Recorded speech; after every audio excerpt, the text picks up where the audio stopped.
coming too close. You're trying too hard.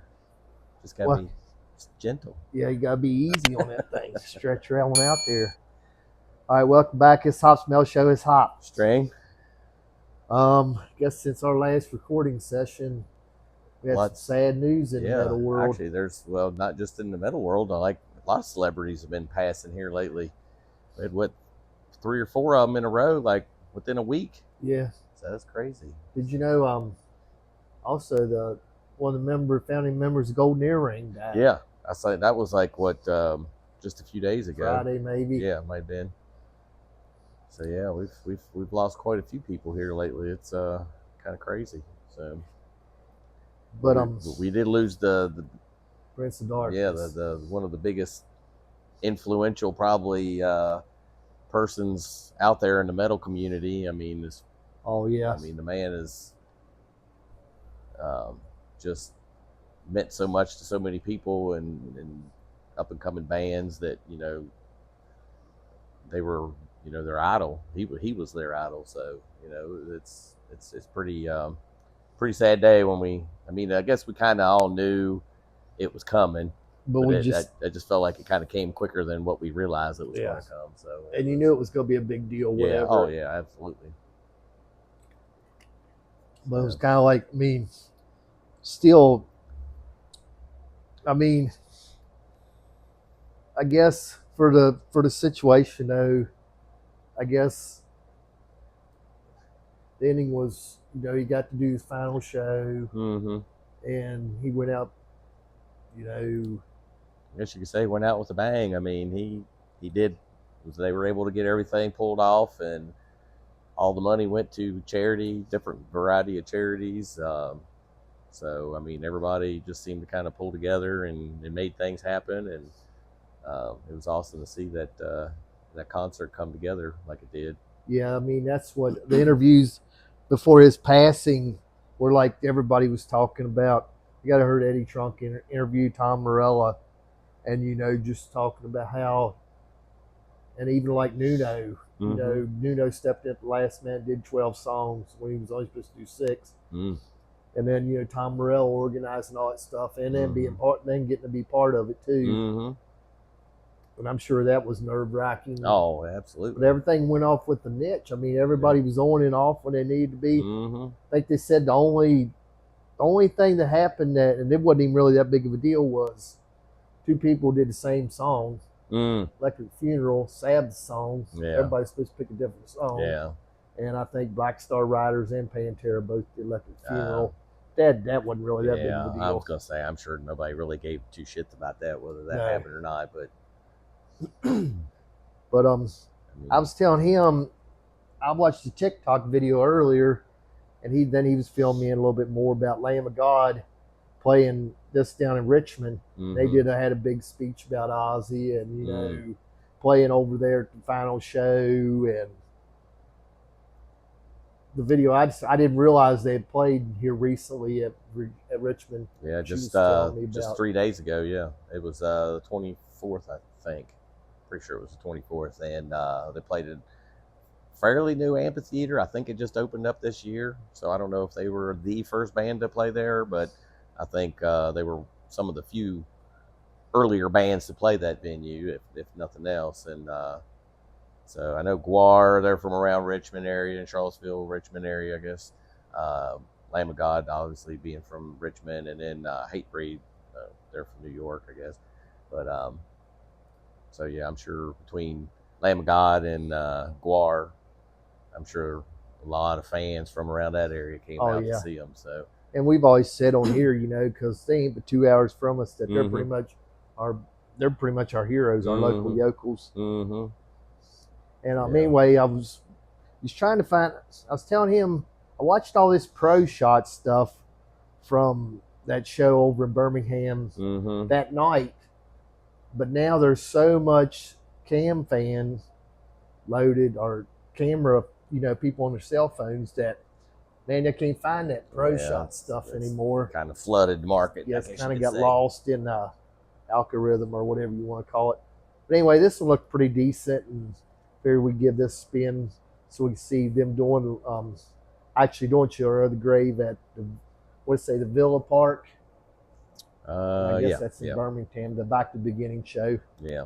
So we'll watch this and we'll talk about when we're done. All right.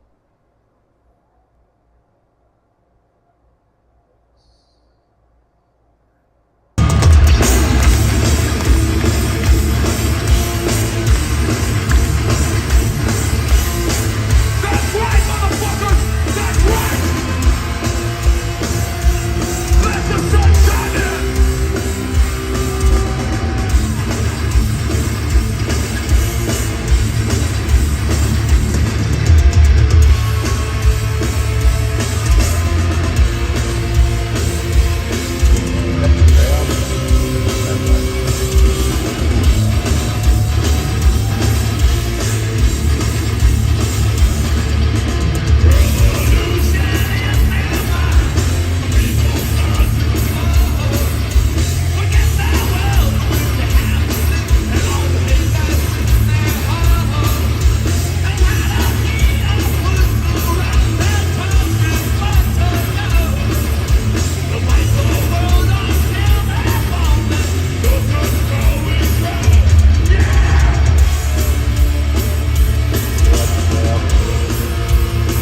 Let me fucking hear you, England!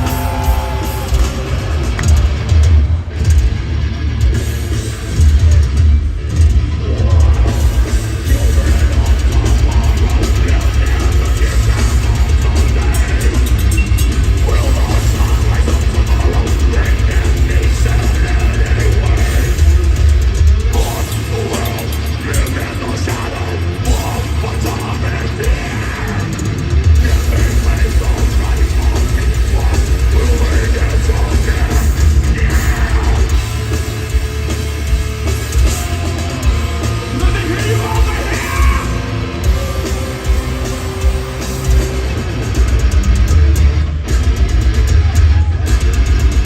Brothers and sisters, put your fists in the air with me!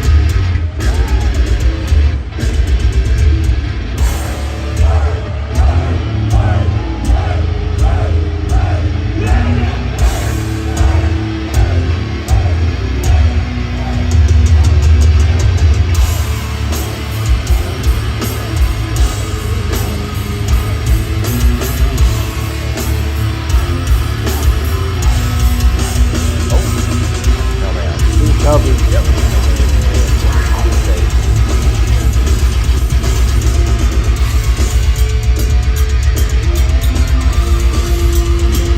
Somebody went over there. They let the hell over there tonight. I'm trying to jump up over there. Just up there.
You're welcome.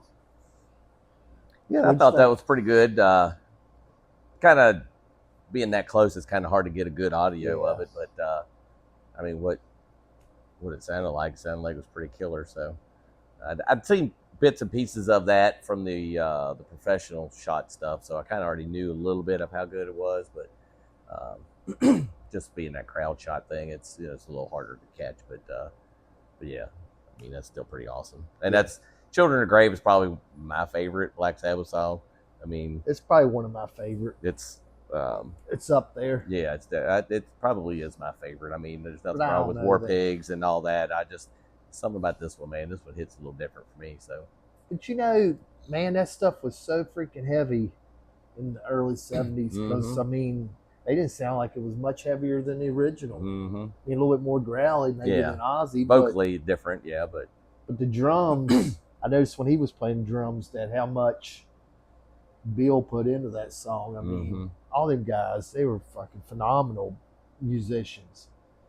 I think that's one of the reasons that song that I pulled that song ahead of some of the other songs. It's just like I like the drum work that Bill had.